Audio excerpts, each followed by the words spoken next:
अस्सलाम वालेकुम स्टूडेंट, कैसे हैं आप। आज मैं आपके लिए क्वेश्चन नंबर 3 एक्सरसाइज नंबर 5.2 लेकर आया हूं। क्वेश्चन नंबर 3 इंतहाई इम्पोर्टेंट क्वेश्चन है। देखें जी, इम्पोर्टेंट क्वेश्चन मैंने आपके लिए ये यहाँ पे लिख भी दिया है, क्योंकि ये सवाल अक्सर हर बार जो है एग्ज़ाम में आपके पेपर में आ जाता है। ये इम्तिहानी नुक्ता निगाह से बहुत अहम क्वेश्चन है, इसलिए इसे तवज्जो से कीजिएगा। इसमें हमारे पास 3 सेट हैं। एक सेट यूनिवर्सल सेट यू है, साथ ही ए और बी सेट हमें गिवन है। साथ ही उसने कहा है verify the De Morgan laws, De Morgan law को डिस्कस करो।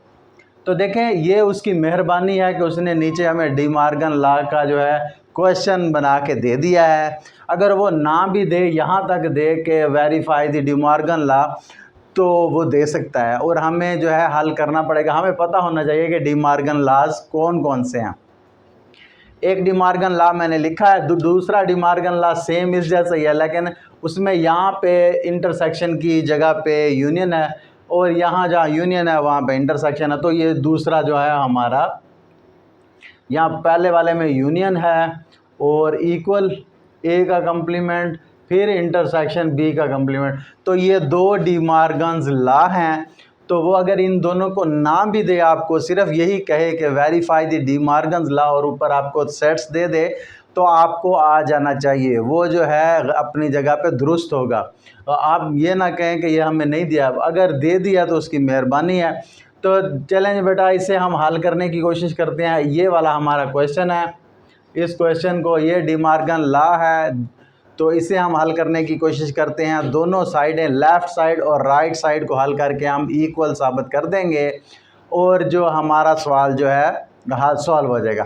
तो देखते हैं, सबसे पहले हमारे सवाल की जो डिमांड है उसके मुताबिक हम जो है लेफ़्ट हैंड साइड हल करते हैं। यहाँ पे लेफ़्ट हैंड साइड वो क्या है, ए इंटरसेक्शन बी का कम्प्लीमेंट, ये वाली साइड है हमारे पास। इस साइड में देखें, किसी भी चीज़ का कम्प्लीमेंट लेना हो तो यू में से उसे तफरीक कर देना होता है, तो वो उस चीज़ का कम्प्लीमेंट आ जाता है।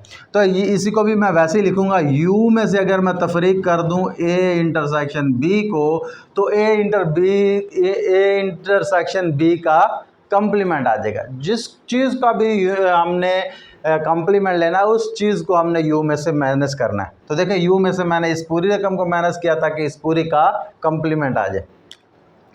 अब मैं इनकी जगह पे इनके सेट्स लिख देता हूँ। एक यू की जगह पे यू वाला सेट लिख देता हूँ, वो सिंपल है 10 तक हमारे पास। उसके बाद माइनस है, फिर ब्रैकेट है, फिर ए वाला सेट है। ए वाला सेट हमारे पास 8 रकमें हैं सारी 10 तक, यानी 1 3 5 7 9। उसके बाद है जी हमारा इंटरसेक्शन। उसके बाद बी में हमें 4 रकमें उसने दी हैं, 2 3 5 और 7। ब्रैकेट बंद भी हो गई, हर चीज़ वैसे ही सेम वैसे ही लिख दी। अब ब्रैकेट को हमने सबसे पहले सॉल्व करना है। ये वाली रकम, ये वाले सेट को हम वैसे ही लिख देंगे, यूनिवर्सल सेट यू ये कहलाता है, इसे वैसे लिख देंगे। अब इन दोनों का इंटरसेक्शन करना है बेटा। इंटरसेक्शन आप को पिछले लेक्चर्स में भी मैंने बतलाया था कि जो कॉमन हो वो आ जाए। 2 तो इस तरह कॉमन नहीं है, लेकिन 3 दोनों में है और 5 और 7 भी दोनों में है। तो ये वाली रकमें हमारी इंटरसेक्शन होके आ गई, जो इन दोनों में कॉमन थी वो आ गई हैं। तो ये हमारे पास एक जवाब आ गया, ये ऑलरेडी मौजूद है। इन दोनों को हम माइनस कर देंगे। माइनस करना भी आपको सिखाया था कि फर्स्ट जो सेट है उसमें से वो रकमें आ जाएं जो सेकंड वाले में नहीं है। तो देखें, 3 5 और 7 के अलावा 1 से 10 ये पूरा है। 3 5 और 7 के अलावा बाकी सारी आ जाएंगी। 1 2 4 6 8 9 10 ये सारी आ गई। देखें, जो 3 5 और 7 उसके साथ मैच हो रहा था वो नहीं आए और उसके अलावा बाकी सारे आ गए हैं। तो इसे मैंने एक साइड, फर्स्ट साइड हल कर ली, वो हमारी है लेफ्ट हैंड साइड। उसका आंसर मैंने निकाल दिया। अब दूसरी साइड को भी हल करूंगा और उसका आंसर भी सेम आ गया, तो हमारा क्वेश्चन जो है वो दुरुस्त हो जाएगा। तो सेकंड इसकी राइट हैंड साइड में नेक्स्ट बोर्ड पे हल करता हूँ। वो है जी ए का कम्प्लीमेंट यूनियन बी का कम्प्लीमेंट, ये वाला।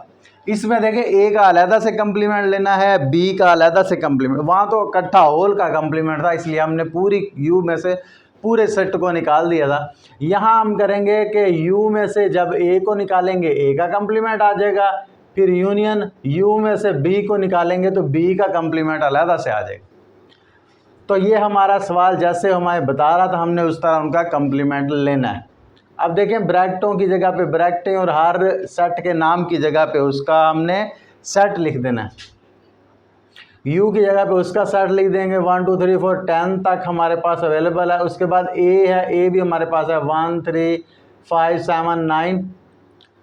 उसके बाद ब्रैकेट बंद, उसके बाद यूनियन है, उसके बाद फिर से ब्रैकेट शुरू, फिर U वाला लिख देंगे 10 तक। उसके बाद माइनस B वाला लिख देंगे, वो है हमारे पास 2 3 5 और 7, फिर ब्रैकेट बंद। देखिए सेम वैसे ही कर दिया, सिर्फ उसके नाम की जगह पे हमने उसका सेट यूज़ कर दिए हैं। अब इस साइड वाले इस ब्रैकेट को अलग हल कर देंगे, इस साइड वाले इस ब्रैकेट को अलग हल कर देंगे। इन दोनों को माइनस करना है। माइनस में फर्स्ट सेट को देखना है कि उसकी रकमें जो जो दूसरे वाले में नहीं है वो लिखनी है। इसमें 1 है, उधर है, 2 उधर नहीं था लिख दिया, इधर 3 उधर है, 4 नहीं है लिख दिया, 5 दोनों में है तो नहीं लिखा, 6 लिख दिया, 7 उधर है, 8 लिख दिया, 9 उधर है, 10 लिख दिया। तो देखिए वो वाली रकमें हमने लिख दी जो कि अगले सेट में नहीं थी, तो वो हमारा ये माइनस हो चुका। अब हमने यूनियन करना है। अब यूनियन लिखा, अब इन दोनों को माइनस करना है। इन दोनों के माइनस में भी वैसे ही इस वाली वो सारी आ जाएंगी जो अगले में नहीं होंगी। तो देखें 1 आ जाएगा, 2 3 वहाँ पे है पड़ा, 4 आ जाएगा, 5 उधर है पड़ा, 6 आ जाएगा, 7 उधर है पड़ा, 8 9 और 10 आ जाएगा। ये देखें उसका भी अलहदा से हमारे पास एक सेट आ चुका है और उसका भी अलहदा से हल आ चुका है। अब इन दोनों का हमने करना है यूनियन। यूनियन का क्या मतलब बेटा? यूनियन का मतलब कि सारे ही आ जाएं, इस वाले और इस वाले सारे आ जाएं। तो देखें 1 आ गया, 2 आ गया, फिर 3 तो दोनों में नहीं है, 4 आ गया, 6 आ गया, 8 आ गया, 9 आ गया और 10 आ गया। अब बेटा इस हमारे आंसर को जो है पिछले आंसर से मैच करेंगे तो देखें कि क्या दोनों सेम हैं, क्या इनमें किसी भी एलिमेंट का फ़र्क है, कोई भी रकम ऊपर नीचे है। देखें सेम है बेटा, उसके अंदर भी जो है 7 जो है अरकान बचे हैं, इसके अंदर भी वही वाले 7 बचे हैं। तो इसका मतलब है कि हमारा क्वेश्चन सही रूट पे पहुंच चुका है। तो यहाँ फिर से वैसे ही लिखेंगे, कंपेयरिंग इक्वेशन 1 एंड 2। इक्वेशन 1 और 2 को जब हम कंपेयर करेंगे तो क्या हासिल होगा, हमें पता चल जाएगा कि लेफ़्ट हैंड साइड और राइट हैंड साइड आपस में इक्वल है। तो यही हमने साबित करना था, इसे ही डी मॉर्गन का लॉ कहते हैं। तो ये एक अहम क्वेश्चन है, जैसा कि मैं पहले ऑलरेडी बता चुका हूँ। इसका दूसरा पार्ट भी है क्योंकि दोनों डी मॉर्गन्स के लॉ हैं। फर्स्ट वन मैंने डिस्कस कर दिया, सेकंड वन जो है आप खुद से प्रैक्टिस करेंगे और मुझे बताएंगे कमेंट्स में कि क्या वो आपको समझ आ गया कि नहीं आया, और मेरे पढ़ाने का मेथड आपको पसंद आता है या कि इसके अंदर किसी कमी बेशी है तो वो आप मुझे बताएंगे, मैं आपको उसी तरीके से समझा दिया करूँगा।